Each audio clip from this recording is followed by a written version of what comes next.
Yeah. All right. What's in here? When I did the meat and I put the seasoning on there. You know how normally when you cook chicken, you cook meat, you put seasoning on it, and the drippings from the meat goes into the bottom. So all this is the seasoning from the physical meat. I added a little bit more water. The reason why I did that is because even though the seasoning is on the meat, like how you can see, once I add water, it's gonna rinse off that meat. And you're gonna be mad because you're gonna have some very delicious looking meat, but it ain't gonna have no seasoning on it. You see how cute that chicken breast is? Yep. Right there. Yep. What you I'm finna do, Ma? about to put the seasoning on there. Feel me?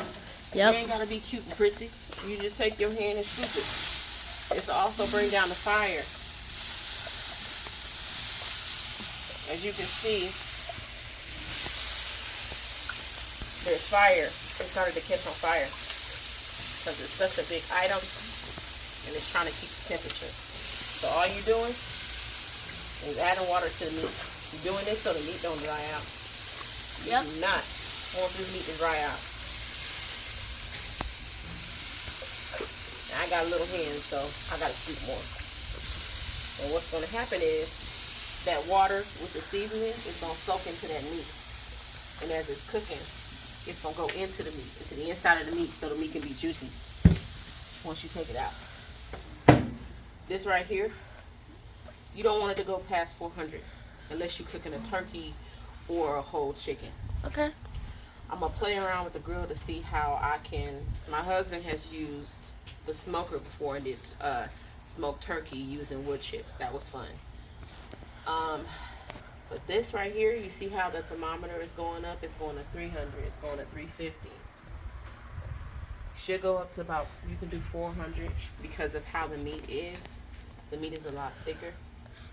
You want to check it every now and then and add a little bit more liquid to it to make sure that the meat doesn't dry out. Because you don't want no nice, enjoyable, crispy meat and it's dry, like about to choke you out. So you don't want that. Normally, what I do is once it gets down to that temperature, I'm gonna close it a little bit, and that's just to keep the temperature where it needs to be. But these are rules for a huge grill. Now, if you got a really big grill, you're gonna be doing a lot of. I wish I had a double grill so it can be bigger, so you can see how it would look. But essentially, that's the process of grilling with a big, huge grill versus a smaller grill. Smaller grill is a lot easier to deal with. When I teach my kids how to do it, I'll use a smaller grill so they can get used to it. Please be with them when you start the fire. That would not be a good plan for them. But it's going to teach them how to look at things and use their eyes and know how to cook and navigate the grill without catching themselves on fire.